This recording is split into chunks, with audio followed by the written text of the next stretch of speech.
আসসালামু আলাইকুম প্রিয় দর্শক, বাংলাদেশের সামরিক শক্তির গর্ব বাংলাদেশ সেনাবাহিনী হলো যুদ্ধের ময়দানে জন্ম নেওয়া একমাত্র সামরিক বাহিনী। এমনকি সামরিক বাহিনী গঠনের মাত্র কয়েক মাসের মধ্যেই মুক্তি বাহিনীর নেতৃত্ব দিয়ে তৎকালীন সময়ে পৃথিবীর অন্যতম শক্তিশালী সামরিক বাহিনী পাকিস্তানকে পরাজিত করেছিল। বর্তমানে প্রশিক্ষণ, আকৃতি এবং পেশার দায়িত্বে বাংলাদেশ সেনাবাহিনী পৃথিবীর অন্যতম শ্রেষ্ঠ শক্তিশালী সামরিক বাহিনী। এই কারণে জাতিসংঘের শান্তিরক্ষা মিশনের সবচেয়ে বেশি সৈন্য বাংলাদেশ। আজ আমরা জানাবো বাংলাদেশের গর্ব এই সামরিক বাহিনীর শক্তিমত্তা ও ক্ষমতার বর্ণনা। আমাদের এই তথ্যগুলো সংগ্রহ করা হয়েছে বিভিন্ন দেশি বিদেশি পত্রিকা এবং নির্ভরযোগ্য বিভিন্ন উৎস থেকে। নিজ দেশের গৌরব সম্পর্কে জানতেই MH ইউনিটিসের আজকের আয়োজন। 2020 সালে গ্লোবাল ফায়ার পাওয়ার সর্বশেষ র্যাঙ্কিং অনুযায়ী বাংলাদেশের অবস্থান 46তম। সংবিধান অনুযায়ী বাংলাদেশের সামরিক বাহিনীর সর্বাধিনায়ক হচ্ছেন দেশটির রাষ্ট্রপতি। সামরিক বাহিনী খাতে সরকারের ব্যয় রয়েছে 32,000 কোটি টাকা। তথ্য মন্ত্রণালয়ের তথ্য অনুযায়ী বর্তমানে বাংলাদেশের সামরিক সংখ্যা রয়েছে 2 লাখের উপরে এবং রিজার্ভে রয়েছে 63,000 সৈন্য। তবে বিজিবি এবং কোস্টগার্ড মিলে আরো 53,000 সৈন্য দেশে ক্লান্তি লাগলে জীবন উৎসর্গ করতেও প্রস্তুত। বাংলাদেশ প্রায় সকল উন্নত দেশ থেকেই অস্ত্র কিনে থাকে, তবে সব থেকে বেশি অস্ত্র কিনে থাকে চীন ও রাশিয়া থেকে। এছাড়াও ভারত, আমেরিকা, তুরস্ক এবং ইউরোপের দেশগুলো থেকে অস্ত্র ক্রয় করে থাকে বাংলাদেশ।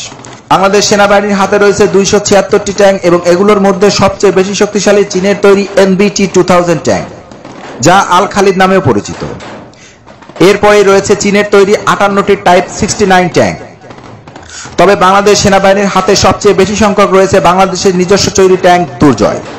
মোট 174টি দুর্জয় ট্যাঙ্ক রয়েছে বাংলাদেশের কাছে। ট্যাঙ্ক ছাড়াও অন্যান্য আর্মার্ড ভেহিক্যাল রয়েছে 12 শতাধিক, আর্টিলারি রয়েছে 440টি এবং রকেট প্রজেক্টর রয়েছে 72টি। বিমান বাহিনীর নিজস্ব উইংয়ে রয়েছে 12টি হেলিকপ্টার এবং 11টি বিমান। এর পাশাপাশি গোয়েন্দা ড্রোন রয়েছে 36টি। বাংলাদেশ বিমান বাহিনীর বিমান সংখ্যা রয়েছে 177টি, যার মধ্যে 44টি ফাইটার রয়েছে। আমাদের অত্যন্ত পরিচিত 8টি MiG-29 বিমানগুলো এখনো পর্যন্ত বাংলাদেশের সবচেয়ে আধুনিক যুদ্ধ বিমান। এর পরপরই রয়েছে চীনের তৈরি 37টি F-7 মাল্টি রোল ফাইটার।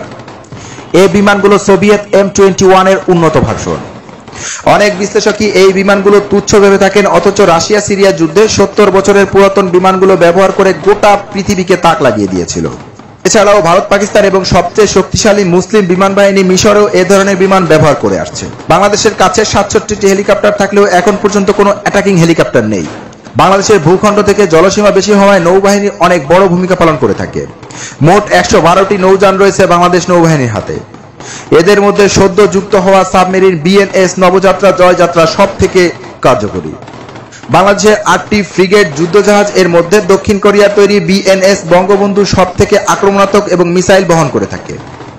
তবে বর্তমানে ট্রায়ালে থাকা BNS ওমর ফারুক এবং আবু উবায়দা সার্ভিসে নামার পর অন্যতম শক্তিশালী যুদ্ধজাহাজে পরিণত হয়েছে। এরকম আরো 2টি যুদ্ধজাহাজ খালিদ বিন ওয়ালিদ এবং ওসমান চীনের কাছে নির্মাণাধীন রয়েছে। এছাড়াও বাংলাদেশের কাছে অন্যান্য টহল যুদ্ধজাহাজ আছে 30টি। বাংলাদেশের জন্মলগ্ন থেকেই সীমিত অস্ত্র দিয়ে যুদ্ধ করে নিজেদের ক্ষমতার প্রমাণ দিয়ে আসছে। আর এইদিকে আমাদের সামরিক বাহিনী ব্যতিক্রম নয়। সাম্প্রতিক সরকার সামরিক বাহিনীর আধুনিকরণে অনেক উদ্যোগ গ্রহণ করেছে। সর্বোপরি আমরা বাঙালি, দেশের জন্য আমরা সবকিছু করতে পারি। জাতির ক্লান্তি লগ্নে আমাদের দেশের প্রতিটি মানুষ এক একটি মিসাইল হয়ে শত্রুপক্ষকে ধ্বংস করে দিতে পারে এক নিমেষে। প্রিয় দর্শক, কেমন লাগলো আজকের ভিডিওটি যদি সামান্য ভালো লাগে থাকে তাহলে একটা লাইক আশা করছি, আর আমার চ্যানেলটি সাবস্ক্রাইব করে পাশে থাকা বেল বাটনটি প্রেস করে দিবেন। সবাই ভালো থাকবেন, সুস্থ থাকবেন। আসসালামু আলাইকুম ওয়া রাহমাতুল্লাহি ওয়া বারাকাতুহু।